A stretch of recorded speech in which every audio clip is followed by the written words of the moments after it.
Stop caring about what people think.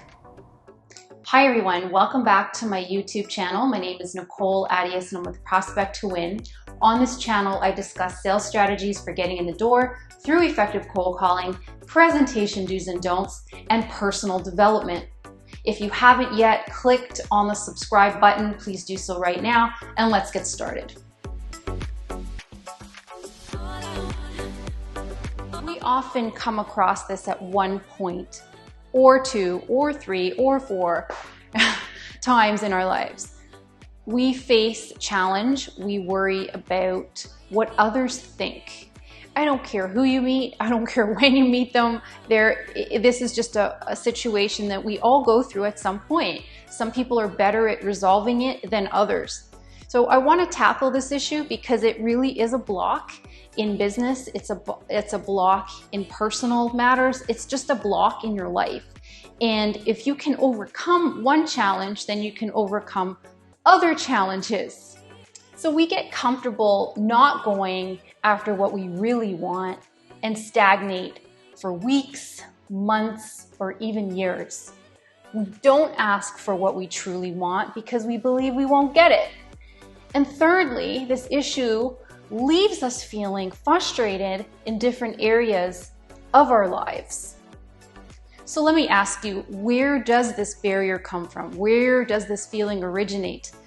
You know, this feeling of being judged, looked at a certain way, where does it originate?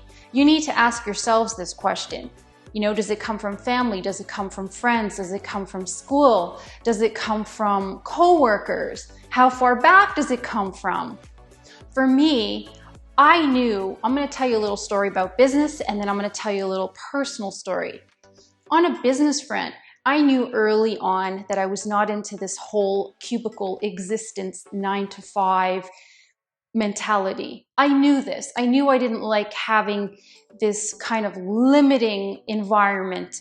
Now, not everybody views the corporate world as a limited place. It certainly is not. But I knew that certain things were not bringing out the best in me. I knew I had skill sets that were not coming out, and I wanted more. I wanted something else. I knew this very early in the game, like 20 years ago. I knew. And, you know, I've been around a lot of people, and they've been like, well, you know, you need security. You need to, you know, fit in. You need to be like us. Basically, you need to be like us. And I actually went on for years thinking, well, what's wrong with me? Why am I not like them? I'm supposed to be like them. I'm supposed to work my, you know what, off, and then at the end of the week get a paycheck and then do it again and again and again and again. And that was supposed to be it. And I knew that there was more than this cubicle existence, staring at a cubicle, being in a little confined space, having, you know, managers walk up and down the aisle. I'm like, no, that's just not who Nicole is. And that's just not who I'll ever be. And trying to be that was making my life miserable because thinking that, well, if I don't do what is expected, something's wrong with me. And actually, that couldn't be further from the truth. So I was challenged, you know, what I was doing, why I was doing it. You know, I knew I loved training. I knew I loved, you know, writing. I had skill sets. I had things to offer. And, you know, through time, I just said, you know what? I have to do it anyway. So how you overcome it is you do it anyway, and then you find people who support you. At the beginning, everyone's going to look at you and say, well, why are you doing that? Because they want to keep you in their box, right? And also, you know, if you have this crazy idea, like crazy, you know, it doesn't mean that you can't change that idea if it doesn't work out. It doesn't mean that you're stuck in one place, but at least you're taking risks and testing new things out in an intelligent way, not in a, well, I'm going to keep doing something and yield no results kind of way. So that's, you know, my business story. On a personal note, I went through a ton of stuff. I went through courts. I separated from my, in my marriage, I separated from this individual, and I was put through the mill. I was put through the mill. Now, what does this have to do with what we're talking about? Well, I often cared, you know, like, well, I have to be married like everybody else. I have to do what everybody else is doing. And no, again, you don't need to do what society thinks you should be doing. You should be doing what you think you should be doing. You should be, you know, staying in a situation that's good for you, that's healthy for you, that helps you grow.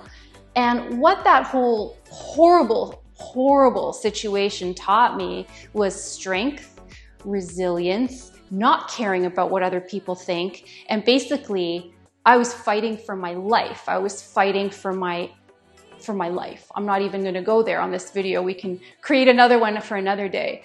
But my point is, we're all going to be challenged, and we're all going to be worried about what other people think, right? We're all going to be worried about that. And it's just a matter of taking steps forward, even though we're uncomfortable, even though we're vulnerable, even though, you know, people may look at us and say, well, what are you doing, right? That is part of getting over caring about what other people think. And I still struggle with this today, right here, right now. I still struggle with it, but I know that I get over it each time I do things that move me ahead. And this is the real message today.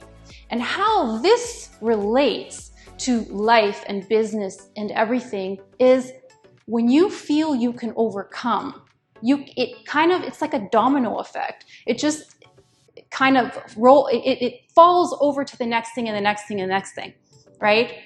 That's what it all comes to at the end of the day. So I encourage you, if you're feeling this way, just take steps forward. Take steps forward.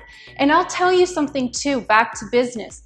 I know you see a lot of my videos are about cold calling and sales. Reading people is so important for sales. And what this whole thing taught me about getting over what, you know, worrying about what other people think is I started to read situations better. I started to, you know, and then separate myself and just kind of become the observer. And the more I did that, the better I got with my cold calls, the better I got over the phones, the better I got with, you know, sensing, you know, like the real people from the phonies out there. This just takes time and work. So the better you are, the clearer you can see who those people are around you. It's just amazing. And you can read situations and attract those people that you want to attract. And then the ones you don't will be repelled by you anyway, right? So keep in mind, it's okay to be a little bit, you know, feel a little bit out of place when you're worried about what other people think, when you're starting something new, but just keep it going. Keep it going because that is how you overcome. Hi everyone, welcome back to my YouTube channel. I hope you enjoyed this message today on caring less and less and less about what other people think. It takes time, it's a work in progress. For information about our programs, do email me at nicole@prospecttoWin.com. If you haven't subscribed to this YouTube channel, do so. I look forward to seeing you on the next video.